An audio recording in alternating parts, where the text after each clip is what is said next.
Desde que tiene memoria, Henry siempre quiso ser gángster. En Nueva York, en 1955, mira por la ventana de su cuarto y admira a los mafiosos del barrio. Para él, ser mafioso es mejor que ser presidente. En un lugar lleno de donadies, ellos eran alguien. Hacían lo que querían. Después de la escuela, consigue trabajo en una parada de taxis manejada por Tudy Cicero, que trabaja para su hermano Paulie, el jefe local de la mafia. Al principio, sus padres están contentos, pero pronto se preocupan por su relación con los mafiosos. Su padre, de origen irlandés, fue enviado a trabajar a los 11 y cree que los niños de ahora son flojos. En cambio, a su madre le cae bien la familia Cicero porque vienen de la misma parte de Sicilia que ella. Henry se sentía el chico más afortunado del mundo, estacionando Cadillacs y sintiéndose parte de algo grande. Pero pasa más tiempo en la parada de taxis que en la escuela, y sus padres cambian de opinión. Su padre está siempre molesto por el poco dinero, por tener un hijo en silla de ruedas y por vivir 7 personas en una casa pequeña. Un día recibe una carta de la escuela diciendo que Henry no ha asistido en meses. Furioso, y lo llama mentiroso. A pesar de eso, Henry sigue comprometido con la mafia. Más tarde le dice a Tudy que no puede faltar más a clases porque su padre lo eliminará. Entonces Tudy y otros mafiosos amenazan al cartero para que no entregue más cartas de la escuela. Desde ese momento, Henry no vuelve a recibir advertencias y se mete aún más en el mundo criminal. Un día Paulie organiza una parrillada y en la parrilla se pueden ver distintos embutidos. Paulie es un hombre reservado que solo habla con unos pocos de confianza, pero aún así muchas personas dependen de él para sentirse protegidas. La mafia funciona como una especie de policía,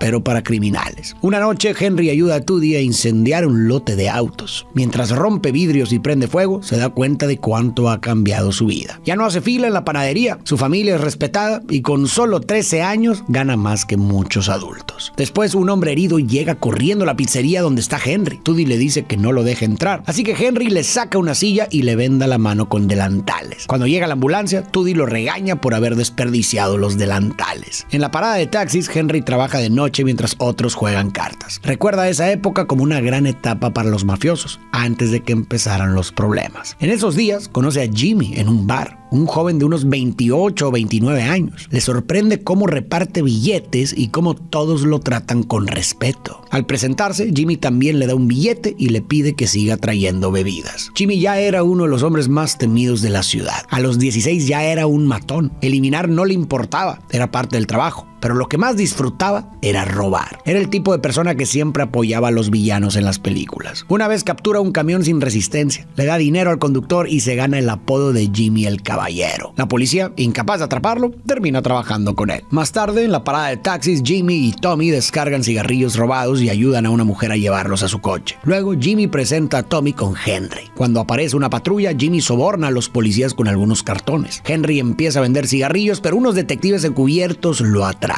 Tommy escapa y Henry es arrestado. Un abogado de la mafia lo defiende y queda libre. Jimmy lo recibe con un billete de $100 y lo felicita por aprender lo más importante: no delatar a tus amigos y guardar silencio. Paulie y los demás lo celebran por haber manejado su primer arresto como un verdadero hombre. Aquí empezaré a hablar sobre Henry. Porque una de las preguntas más interesantes es ¿por qué alguien como él querría una vida así a pesar de todos los riesgos? Henry lo dijo desde el principio. Su barrio estaba lleno de donadies. Para él, ser parte de la mafia era sinónimo de ser alguien. En la superficie podríamos pensar que con donadie se refiere a la gente promedio del barrio o de su escuela. Pero si escarbamos un poco más, hay una posibilidad más personal y dolorosa: que ese donadie fuera su propio padre. Henry lo describió como un hombre siempre enojado, frustrado con la vida que llevaba. Odiaba su trabajo, odiaba no tener dinero, odiaba vivir con 7 personas en una casa diminuta, y toda esa frustración la sacaba a golpes con su familia, y muchos de esos golpes los recibía Henry. Cuando creces así, con un modelo masculino que representa frustración, encierro, carencia y violencia doméstica, es fácil entender por qué Henry rechazaría por completo esa vida. No quería terminar como su padre,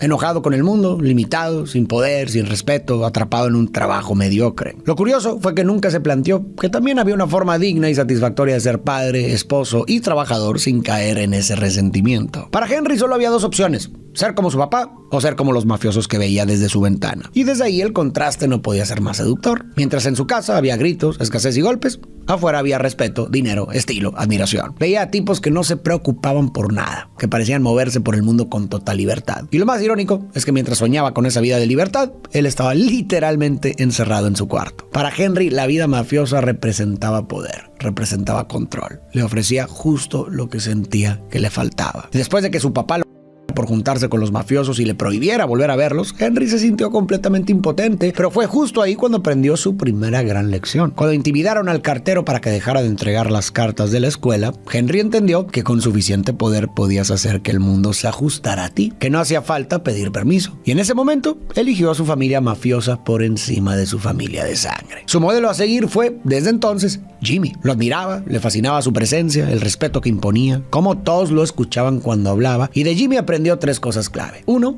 que con dinero podías conseguir que la gente hiciera lo que tú querías. 2, que nunca debes delatar a tus amigos. Y 3, que siempre hay que mantener la boca cerrada. Y Henry seguiría esas reglas durante muchos años, hasta que se llegue a topar con una realidad que lo obligará a tomar una decisión de vida o muerte. Más adelante continuaré mi análisis de Henry. En 1963, un Henry ya mayor cuenta que por el aeropuerto de Idlewild pasaban $30,000 millones en mercancía y su grupo robaba lo que podía. Tenían contactos trabajando ahí que les avisaban sobre los cargamentos. Si una aerolínea o camionero se ponía difícil, Paulie usaba sus influencias para presionar. Siempre que necesitaban dinero, asaltaban el aeropuerto. En el Sonny's Bamboo Launch, Henry y otros mafiosos se reúnen a hablar de negocios. Un empleado de Air France, Frenchy, le comenta a Henry y a Jimmy sobre un cargamento importante que veían en camino. Después van a la mesa, donde Tommy empieza a contar varias anécdotas de forma graciosa, manteniendo a todos atentos y riendo. Henry, entre risas, le dice que es un gran cuentista y que es muy simpático. Y ahí, de repente, la cosa cambia. Tommy lo mira serio y, cambiando por completo el tono, le pregunta qué quiere decir con eso. Le dice, ¿simpático cómo? ¿Como si fuera gracioso? ¿Como un payaso? ¿Estoy aquí para entretenerte? La tensión sube de golpe. Nadie sabe si está bromeando o si está a punto de explotar, hasta que Tommy suelta una carcajada y revela que estaba jugando. Todos se relajan. Y justo cuando parece que la tensión bajó, el dueño del lugar, Sonny, se acerca para reclamarle a Tommy una deuda de $7,000 y Tommy responde golpeándolo con una botella. Un dato curioso sobre esta escena del bar es que está basada en una experiencia real que vivió Joe Pesci, el actor que interpreta a Tommy. Cuando era joven, Joe trabajaba como mesero y en una ocasión sin querer le dijo a un verdadero gángster que le parecía gracioso y se dio cuenta que ese tipo de comentarios no siempre caen bien en ese mundo. Lo interesante fue que cuando Joe recordó esa anécdota y se la contó a Martin Scorsese, el director decidió incorporarla a la película. Pero lo hizo de una forma muy particular. Solo le avisó a Ray Liotta, el actor que interpreta a Henry. Así que el resto del elenco y los extras no tenían idea de que eso iba a pasar. Sus reacciones en la escena fueron completamente genuinas. Posteriormente, Sonny, acompañado de Henry, le pide ayuda a Paulie y le ofrece ser socio del Launch para que lo proteja. Paulie acepta, pero empieza a cargar todo a crédito sabiendo que nadie va a pagar. Rematan la mercancía, vacían el lugar y terminan quemándolo. Mientras el lugar se incendia, Tommy le pide a Henry que lo acompañe a una cita doble con Diane y su amiga Karen. Henry accede sin ganas. Diana y Tommy conectan enseguida, pero Karen se aburre. Henry se va temprano con una excusa. Luego, Henry deja plantada a Karen en una segunda cita, lo que la molesta. Karen hace que Tommy la lleve a buscarlo y lo enfrenta. Henry le explica que pensó que ella lo rechazaría. Ella lo deja compensarla y quedan en verse otra vez. Cuando Henry la pasa a buscar, conoce a su madre y la lleva al Copacabana, impresionándola con sus contactos. Le dice que trabaja en construcción y es delegado sindical. Más tarde, Henry y Tommy roban $420,000 del área de carga de Air France sin usar armas. Le dan su parte a Paulie y celebran. Después, Henry y Karen pasan tiempo en un club de playa, donde ella le presenta a su vecino Bruce. Más tarde, en un club nocturno, reciben champaña enviada por Bobby Vinton. Karen se maravilla de lo emocionante que es estar con Henry con tantas conexiones y que todos lo traten tan bien. Todo eso a los 21 años. En el salón de pelucas de Maury, él se queja de que Jimmy le exige más dinero del acordado. Henry trata de calmar la situación, pero Jimmy pierde el control y ataca a Maury con un cable de teléfono, exigiendo que le pague. Justo entonces suena el teléfono. Es Karen, que le cuenta a Henry que su vecino Bruce intentó. Henry sale del salón furioso, enfrenta a Bruce y lo con una pistola, advirtiéndole que si vuelve a acercarse, lo eliminará. Después, Henry y Karen se casan en una ceremonia judía. A la recepción asisten Paulie y toda la mafia. Karen es presentada a los mafiosos y sus esposas. Paulie le da un sobre con billetes de $100 y pronto se da cuenta de que todos hacen lo mismo, mientras Henry guarda el dinero bajo la mesa. En casa de los padres de Karen, su madre le pregunta por Henry, quien se la pasa afuera de noche. Karen lo defiende, pero su madre insiste en que alguien normal no vive así. En una reunión en casa de Mickey, Karen escucha a otras mujeres hablar de sus maridos criminales y sus hijos problemáticos. problemáticos. Empieza a preguntarse si puede vivir en ese mundo. Más tarde, ya en casa, le expresa a Henry su miedo de que lo arresten. Él, molesto, le dice que solo los tontos terminan en la cárcel, que todo está bajo control y que es solo negocio. Karen empieza a adaptarse. Ve a Henry y sus amigos como gente común que gana dinero haciendo trampa, porque no eran doctores ni ricos y esa era su forma de salir adelante. Después Henry y Tommy capturan un camión. Karen narra que el grupo era muy unido y que estar siempre juntos hacía que todo pareciera más normal. Karen cuenta que siempre había policías queriendo revisar la casa, pero en realidad solo buscaban un soborno. Después, en un bar, un mafioso de la familia Gambino llamado Billy Batts celebra su salida de prisión. Al ver a Tommy, bromea sobre su pasado como limpiabotas, pero Tommy se lo toma mal. Billy se burla aún más y lo humilla frente a todos, lo que enfurece a Tommy. Tommy se va, pero vuelve más tarde con Jimmy y entre los dos lo brutalmente hasta casi eliminarlo. Lo meten en la cajuela y van a casa de Tommy por una pala para enterrarlo. En el camino oyen ruidos desde el maletero. Al abrirlo, ven que sigue vivo y Tommy, furioso, lo remata a... Tommy es probablemente el personaje más aterrador de toda la película. Es simpático, incluso gracioso, pero también es un psicópata. Alguien que disfruta cada parte del daño que causa, que se deleita con el sufrimiento ajeno sin el menor rastro de culpa. Y lo que lo hace aún más aterrador es lo volátil que puede ser. Nunca sabes qué palabra, qué broma o qué gesto puede hacerlo explotar. Puede estar riéndose contigo un segundo y al siguiente tenerte un arma en la cabeza. Y lo más inquietante de todo es que su retrato en la película no está tan lejos del hombre real en el que está basado. Por si no lo sabías, esta película está basada en hechos reales. Según quienes conocieron al verdadero Tommy, este fue uno de los sicarios más notorios e inestables de su tiempo. Era conocido por sus arranques violentos que muchas veces no tenían ninguna lógica y por el placer enfermizo que encontraba en su trabajo. Ahora, vale la pena decir que casi todo lo que se sabe sobre el Tommy real viene del testimonio de Henry Hill, recogido en la novela Wise Guy de Nicholas Pileggi, que sirvió como base para la película. Es cierto que algunas personas han cuestionado partes del relato de Henry, pero lo cierto es que sea o no del todo preciso, sigue siendo la fuente más detallada que existe sobre la vida de Tommy. Y es desde ahí que estoy construyendo este análisis. Un dato muy interesante que menciona Henry es que el verdadero Tommy, igual que en la película, siempre intentaba proyectar la imagen de ser el más rudo, el más temido, como si tuviera algo que probar todo el tiempo. Y al parecer, sí lo tenía. Su hermano, que también estuvo metido en la mafia, había delatado a algunas personas años atrás. Y Tommy, intentando limpiar el apellido y reafirmar su lealtad, sintió que debía compensarlo siendo el más violento y el más extremo. Esa inseguridad podría explicar por qué reaccionaba con tanta furia ante cualquier comentario que él percibiera como una burla o una falta de respeto. Ese rasgo de personalidad, ese ego hipersensible, lo vemos muy claro en la película. Es divertido, hace reír al grupo, tiene carisma, pero al mismo tiempo es paranoico, impulsivo, incapaz de controlar sus reacciones cuando siente que lo están humillando o dejando en ridículo. No soporta quedar como el menos en ninguna situación, ni siquiera si es una broma. Cualquier falta de respeto, real o imaginaria, la responde con violencia. Y eso incluye a sus propios amigos. Un amigo puede dejar de significar algo para él en cuestión de segundos. Según Henry, eso era algo que todos sabían. Tommy era impredecible, peligroso. Podía estar contando chistes un segundo y al siguiente eliminar a alguien solo porque lo miró mal. Y eso era lo que lo hacía tan aterrador. Lo poco que necesitaba para justificar su violencia. Y quizás lo más perturbador, lo mucho que disfrutaba ejercerla. Ahora bien, ¿qué pudo haberlo llevado a convertirse en alguien así? Bueno, dejando de lado si había algún rasgo psicológico o biológico que lo predispusiera, hay elementos de su entorno que vale la pena considerar. Tommy nació en 1950 en Massachusetts en una familia que ya tenía conexiones con el crimen organizado. Su abuelo paterno y su tío llegaron a ser jefes de la mafia criminal de Los Ángeles. Sus padres al parecer no estaban involucrados directamente, pero eso no impidió que él y sus hermanos, Robert y Anthony, terminaran metidos en ese mundo, sobre todo después de mudarse a Nueva York,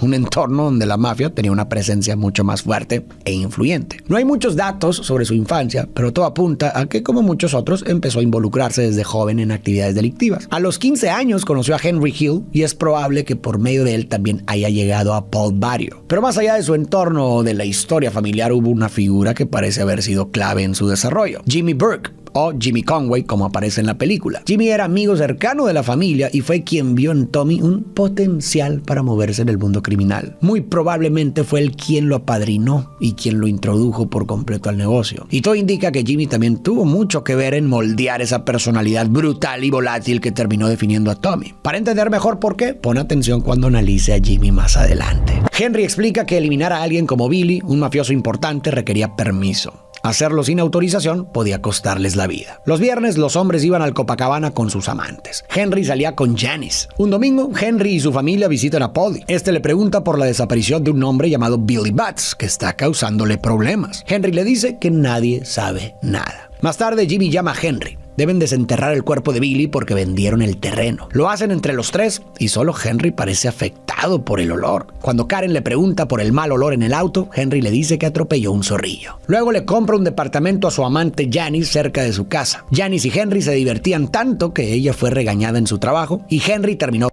su jefe. Un día, mientras juegan cartas, Spider, un joven aprendiz, les sirve bebidas. Tommy le pide que baile y le dispara los pies, dándole en uno por accidente. Henry se acerca rápidamente a ayudarlo y lo llevan con un doctor cercano, mientras el resto simplemente sigue con el juego como si nada hubiera pasado. Esa noche, Henry se alista para salir, pero Karen le reclama que no ha estado en casa por 2 semanas. Le lanza las llaves del coche por la ventana para evitar que se vaya. Lo acusa de mentirle y de engañarla. Henry, furioso, le lanza una lámpara sin darle. Le dice que está loca y se va. En la siguiente partida, Spider regresa con el pie vendado. Tommy se burla y Spider le dice que se vaya al diablo. Jimmy celebra su valentía y se burla de Tommy. De pronto, Tommy le dispara 3 veces y lo elimina. Henry se ve afectado. Las improvisaciones de Joe Pesci, sus comentarios inesperados y la intensidad con la que abordó las escenas dramáticas marcaron por completo la filmación. Según él, la escena más difícil de toda su carrera fue la muerte de Spider. Para prepararse, pasó meses leyendo la biografía de Tommy DeSimone y al final todo ese trabajo dio frutos. El propio Henry Hill dijo que Pesci lo había interpretado a la perfección y además ganó el Oscar a Mejor Actor de Reparto por ese papel. Karen llega a la entrada del departamento de Janice con sus hijos, grita que se aleje de Henry y pasa 2 horas tocando el timbre, pero Janice no sale. Más tarde, Karen despierta a Henry apuntándole con una pistola. Está fuera de sí, pero admite que no puede dejarlo ni hacerle daño. Henry aprovecha un descuido para quitarle el arma, le da una bofetada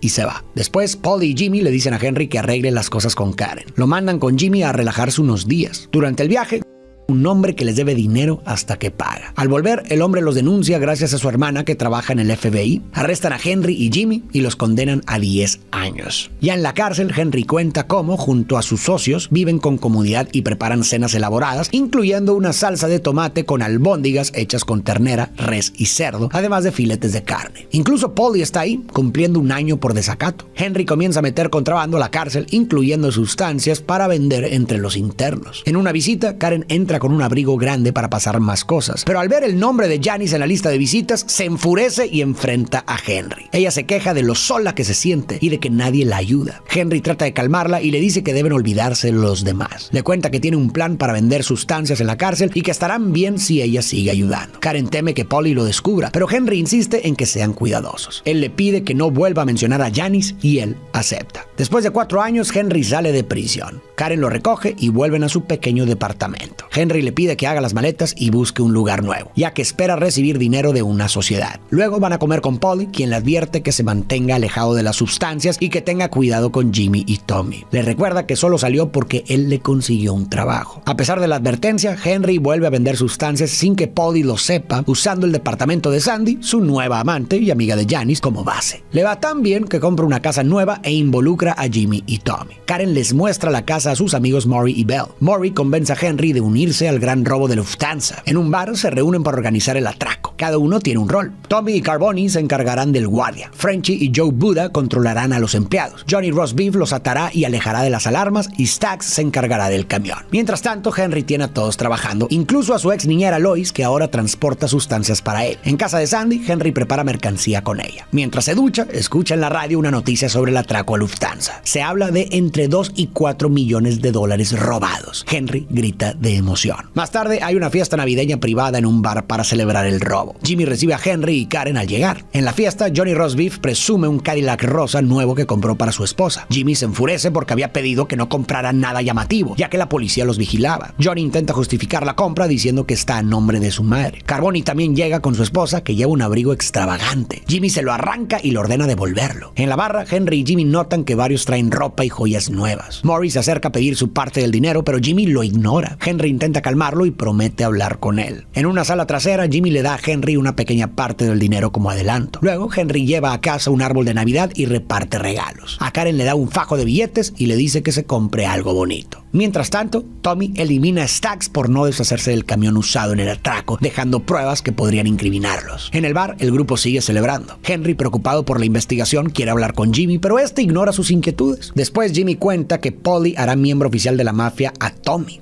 Henry se sorprende y lo felicita. Al salir, Murray vuelve a pedir su dinero. Henry lo detiene y le dice que lo recibirá pronto. Jimmy le dice a Henry que Murray habla demasiado y le pide que lo lleve esa noche. Henry entiende que quiere deshacerse de él. Esa noche juegan cartas en el bar. Parece que Jimmy cambió de idea y Henry se alivia, pero al salir Murray insiste de nuevo en su dinero. Ya en el auto y sin Henry, Tommy apuñala a Murray en la cabeza. Después, Henry y Karen son despertados por Belle, la esposa de Murray, preocupada porque no ha vuelto. Henry promete buscarlo. Más tarde, Henry se entera de lo sucedido y Jimmy y él planean qué decirle a Belle mientras Jimmy distrae a 2 agentes del FBI que los siguen. Más adelante, Jimmy empieza a cortar todos los lazos con cualquier persona relacionada con el robo y varios de los involucrados comienzan a aparecer muertos. Carboni es encontrado colgado en un camión de carne. Johnny Rosebeef y su esposa también aparecen asesinados. Frenchy, Joe Buda, todos los que estuvieron conectados con el golpe empiezan a desaparecer. Ahora analicemos a Jimmy. Desde que Henry empezó a contarnos sobre él, quedó claro que Jimmy no era cualquier matón. A los 16 años ya estaba metido de lleno en ese mundo, y no por necesidad, sino porque le gustaba. Robaba por la emoción y por la adrenalina que eso le generaba. El crimen era un estilo de vida que disfrutaba. Tanto los testimonios de Henry como lo que vemos en la película nos muestran a un Jimmy profundamente violento, sin remordimientos ni empatía ni escrúpulos. Pero lo que hace que Jimmy sea, para mí,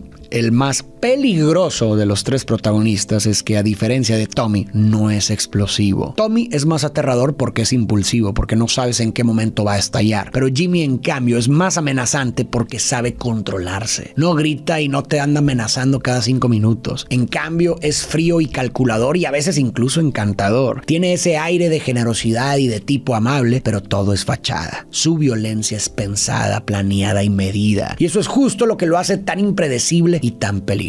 En la novela Wise Guy, Henry lo describe de una manera que me parece brutal porque resume a la perfección quién es Jimmy. Cito: si había el más mínimo problema, él estaba sobre ti en un segundo. Te agarraba de la corbata y te estrellaba la barbilla contra la mesa antes de que siquiera supieras que estabas en una pelea. Si tenías suerte, te dejaba vivir. Jimmy tenía fama de ser salvaje. Te podía volar la cabeza sin pensarlo 2 veces. Podía enterrarte tan rápido como darte la mano. No le importaba. En la cena podía ser el tipo más amable del mundo y luego eliminarte de postre. Daba mucho miedo y asustaba incluso a tipos que ya de por sí daban miedo. Cierro cita. Esa cita lo dijo todo. Jimmy era ese tipo de hombre que podía sonreírte y darte la mano mientras ya estaba pensando cómo y cuándo iba a deshacerse de ti. Una evidencia clara de todo esto fue cómo Jimmy comenzó a eliminar 1 por 1 a todos los que participaron en el gran robo, sin importar si eran cercanos o le habían sido leales. Y no lo hizo porque lo hayan traicionado. No. Los eliminó por precaución, porque no quería dejar cabos sueltos, aunque ni siquiera había señales reales de peligro. Incluso vimos que una de las víctimas era la esposa de Johnny Rosebeef.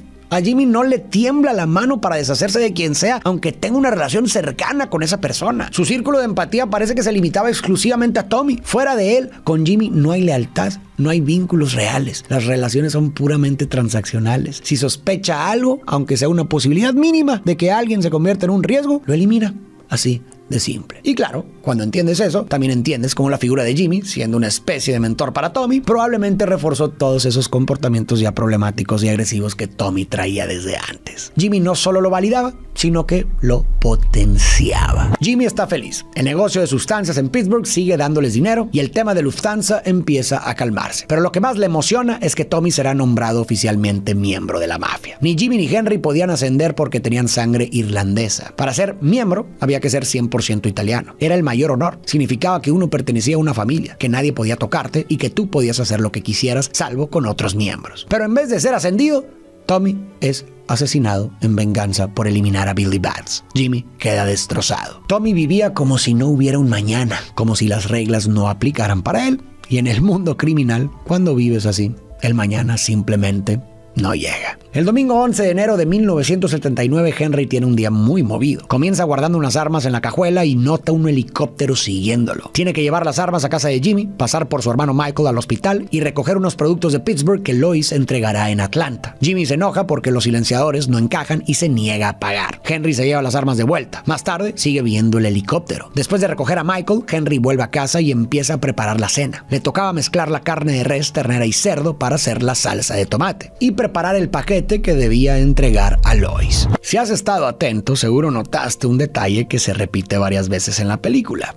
Y no creo que sea casualidad. La carne. Sí, la comida en general está presente todo el tiempo, pero la carne en particular tiene un protagonismo especial. Hemos visto embutidos asándose, primeros planos de platos rebosantes de albóndigas, salchichas, cortes jugosos y la receta de salsa de tomate con albóndigas hechas de ternera, cerdo y res que se ha repetido más de una vez. Y uno podría pensar que todo eso está ahí solo para ambientar, para reforzar ese estilo de vida italiano-americano tan ligado a la comida. Pero para mí hay algo más. El tema de la carne funciona como una metáfora sumamente perturbadora sobre cómo estos mafiosos ven la vida humana como si fuera carne más. Velo así, estos tipos eliminan por lo que se les antoje, por dinero, por respeto, por ego, por diversión, por desconfianza. No importa quién seas, cuánto tiempo llevas con ellos, si estorbas, si dudas, si miraste mal, te eliminan. A Carboni lo eliminaron y lo colgaron literalmente en un camión de carne. Y esa imagen fue muy fuerte, porque nos mostró cómo lo veían, como carne, ni más ni menos. Estos mafiosos se comportan como depredadores, y no solo con sus enemigos,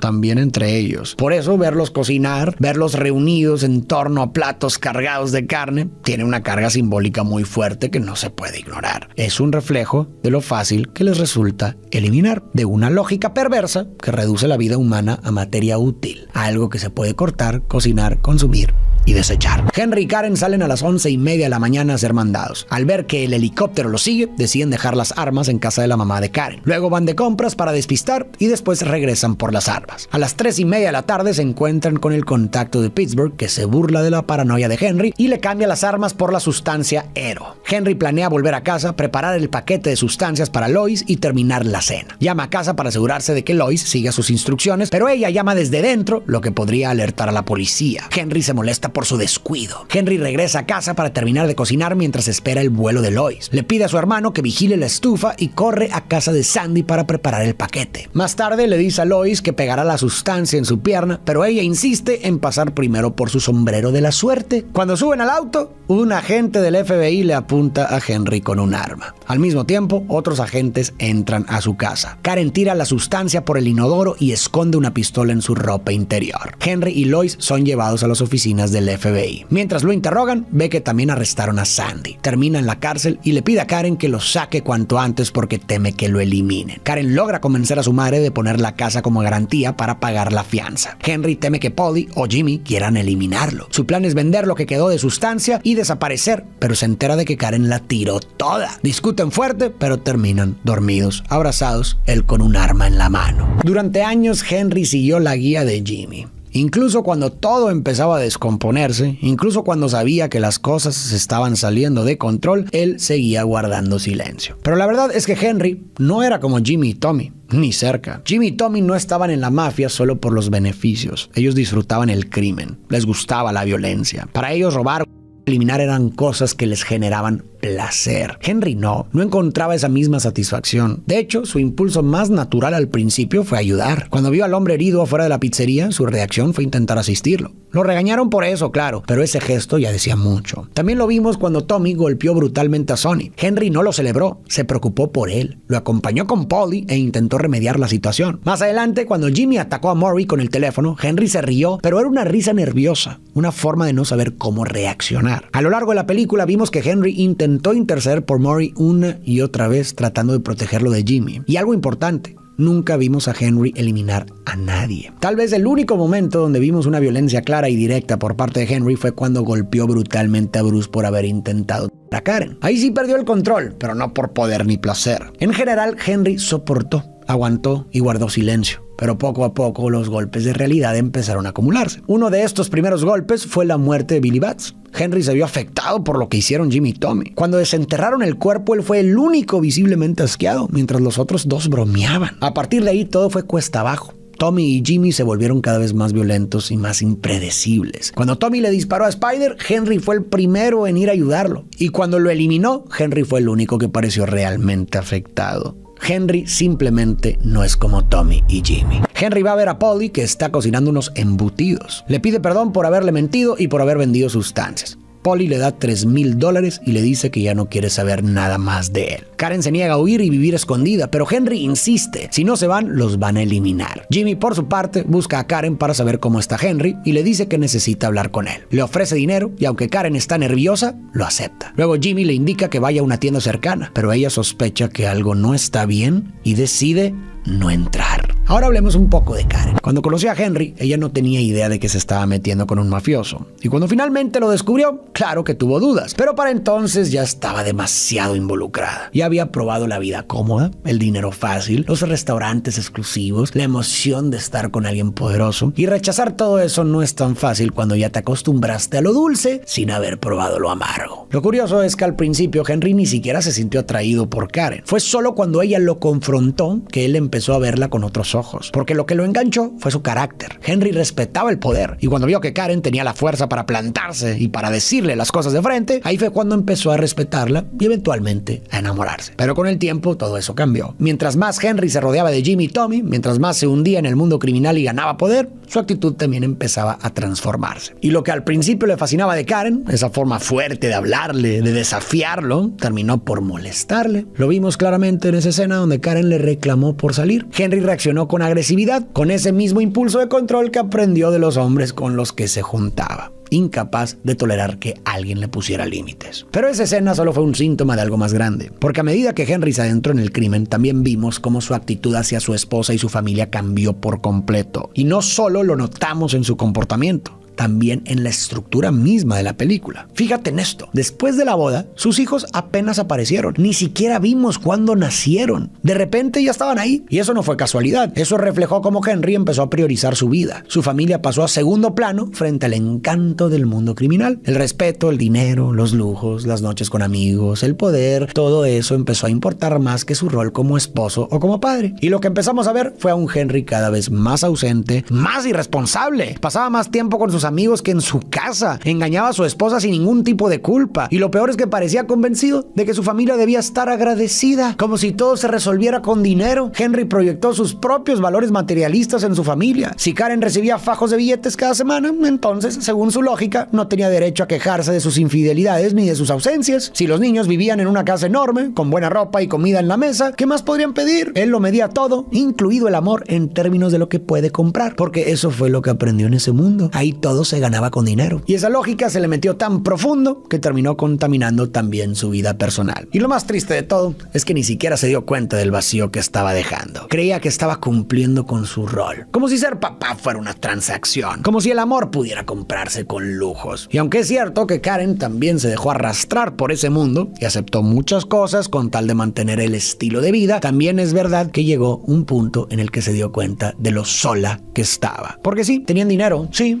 vivían rodeados de cosas caras, pero su casa estaba vacía de sentido. Tenían una familia, pero sin presencia. Tenían relaciones, pero no eran genuinas. Eran transaccionales. Todo era fachada. Karen vuelve a casa asustada. Henry, por su parte, se reúne con Jimmy en un restaurante. Jimmy le pide que vaya a Florida a encargarse de alguien que los delató. Nunca antes le había pedido algo así. Henry entiende que si va, probablemente no regrese. Entonces decide colaborar con el FBI y testificar. Al principio de la historia, Henry decía que sentía que pertenecía a ese mundo, que por fin había encontrado un lugar, pero ¿realmente pertenecía? La respuesta con el tiempo parece ser no, especialmente cuando todo se volvió más sangriento y traicionero. Henry eligió a su familia mafiosa sobre su familia real, sí, pero nunca llegó a ser uno de ellos del todo. No tenía lo que se necesitaba para ser un verdadero gángster. Estaba rodeado de hombres psicópatas y él era casi siempre la voz de la razón. Intentaba manejar las situaciones con lógica y con diálogo. En un mundo donde todo se resuelve con violencia, él simplemente no encajaba. Aún así, vimos que se quedó tras salir de la cárcel porque esa vida seguía dándole lo que tanto deseaba: lujo, respeto, admiración, emoción. Y también porque tenía vínculos con esa gente, o al menos eso pensaba. Pero todo eso empezó a desmoronarse cuando Jimmy, uno por uno, comenzó a eliminar a los que estuvieron a su lado durante 20 años. Cuando finalmente eliminó a Maury, Henry entendió que Jimmy no era su amigo, que Jimmy no se preocupaba por él, que lo único que le importaba a Jimmy era él mismo. Y Henry empezó a ver la verdad, que esas amistades nunca fueron reales. Eran asociaciones útiles, se divertían juntos y se ayudaban a veces, pero en cuanto alguien se volvía una carga económica o emocional, lo eliminaban y listo. No sabes quiénes son tus verdaderos amigos hasta que las cosas se complican. Y en el mundo de la mafia, ayudar a un amigo en problemas es un riesgo demasiado grande. Por eso cuando llega ese momento, la traición se vuelve inevitable. En ese mundo no parece haber amigos de verdad, solo gente que todavía no ha intentado eliminarte. Así que cuando todo se vino abajo, Henry necesitaba una salida. Sabía perfectamente lo que Jimmy era capaz y también sabía que si no se adelantaba, iba a terminar como los demás. Y entonces tomó la única decisión que podía mantenerlo con vida: rompió las reglas más importantes de Jimmy. Henry y Karen están con los agentes del FBI hablando de su nueva vida en el programa de protección de testigos. Henry no quiere vivir en un lugar frío y a Karen le preocupa la escuela de los niños. El agente McDonald les asegura que todo estará resuelto. Mientras tanto, el FBI arresta a Jimmy y a Polly. En el juicio, Henry los identifica y ambos son condenados. Para Henry y su familia fue fácil desaparecer, ya que todos sus datos eran falsos. Sin embargo, Henry extraña su vida pasada. Recuerda el lujo, el respeto y la emoción. Ahora se queja de la comida, de hacer fila como todos y de lo aburrida que es su vida. Vive en una calle tranquila en el Medio Oeste. Mientras recoge la leche y el periódico en la puerta, dice que ahora es un donadie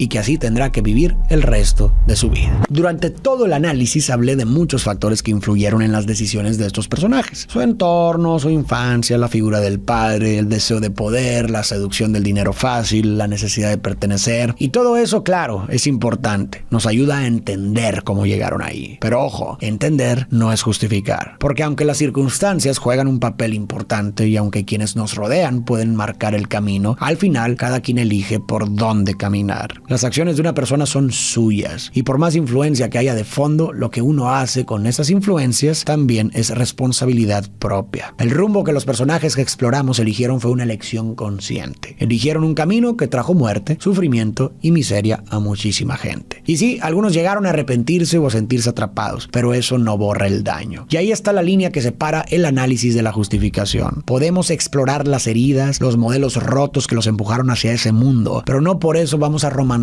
sus decisiones. Y eso es algo que a veces olvidamos cuando vemos películas como esta, que están tan bien contadas, tan llenas de estilo, que pueden llegar a hacer que olvidemos lo fundamental, que lo que hicieron estos personajes no es admirable y que detrás de cada cena elegante y de cada maletín lleno de billetes y de cada aventura con mucha emoción, hay cadáveres, hay familias rotas y vidas destruidas.